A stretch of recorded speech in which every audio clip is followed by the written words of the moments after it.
Ukraine യുദ്ധം അവസാനിപ്പിക്കാനുള്ളതിന് Ukraine ചർച്ച സൗദിയിൽ ആരംഭിച്ചു. സൗദി വിദേശകാര്യമന്ത്രിയുടെ മധ്യസ്ഥതയിലാണ് ചർച്ച. സ്റ്റേറ്റ് സെക്രട്ടറി മാർക്ക് റൂബിയോ ചർച്ചയിലുണ്ട്. യുക്രൈൻ പ്രസിഡന്റ് വ്ളാഡിമിർ സെലൻസ്കി സൗദിയിലുണ്ടെങ്കിലും ചർച്ചയിൽ പങ്കെടുക്കുന്നില്ല. അഫ്താബ് റഹ്മാൻ ചേരുന്നു. അഥവാ എങ്ങനെ പുരോഗമിക്കുന്നു ചർച്ച?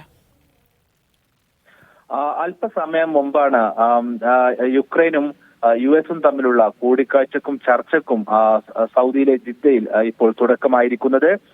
അല്പസമയം മുമ്പ് യുക്രൈന്റെ പ്രതിനിധിയായി എത്തിയിട്ടുള്ള അല്ലെങ്കിൽ യുക്രൈൻ പ്രസിഡന്റിന്റെ പ്രതിനിധിയായി എത്തിയിട്ടുള്ള ചീഫ് ഓഫ് സ്റ്റാഫ് ആൻഡ്രി യെർമാക്ക് ഈ യോഗത്തിന് കയറുമ്പോൾ പറഞ്ഞത് സമാധാനം സ്വന്തമാക്കാൻ വേണ്ടി എന്ത് തരം ചർച്ചകൾക്ക് ഞങ്ങൾ തയ്യാറാണ് എന്നാണ് പറഞ്ഞിട്ടുള്ളത്. ഏതായാലും ഇപ്പോൾ യോഗം ആരംഭിച്ചിട്ടുണ്ട്. യുഎസ് സംഘത്തെ പ്രതിനിധീകരിച്ചുകൊണ്ട് യുഎസിന്റെ സ്റ്റേറ്റ് സെക്രട്ടറി മാർക്കോ റൂബിയോ ആണ് യോഗത്തിൽ സംബന്ധിക്കുന്നത്. ഇന്നലെ രാത്രി സൗദി കിരീടാവകാശിയും സെലൻസ്കിയും തമ്മിൽ ചർച്ച നടന്നിരുന്നു. യുഎസ് പ്രസിഡന്റ് യോഗത്തിൽ സംബന്ധിക്കാത്തതിനാൽ യുക്രൈൻ പ്രസിഡന്റും ഈ സമാധാന ചർച്ചയിൽ നേരിട്ട് പങ്കെടുക്കുന്നില്ല. സെലൻസ്കി ഇന്ന് മടങ്ങുകയും ചെയ്യും. അതേസമയം ഈ പ്രതിനിധി സംഘം പരസ്പരം കൂടിക്കാഴ്ച നടത്തുകയും ഈ യുക്രൈൻ യുദ്ധം അവസാനിപ്പിക്കുന്നതിലേക്കുള്ള ഒരു ചട്ടക്കൂട് തയ്യാറാക്കുകയും ചെയ്യും എന്നുള്ളതാണ് അറിയിച്ചിട്ടുള്ളത്.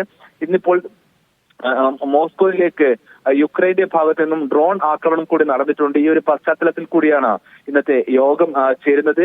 അതുകൊണ്ട് തന്നെ വരും മണിക്കൂറുകൾ ഒരുപക്ഷെ ഈ യുക്രൈൻ സമാധാന ചർച്ചയുമായി ബന്ധപ്പെട്ട ഏറെ നിർണായകമായിരിക്കും.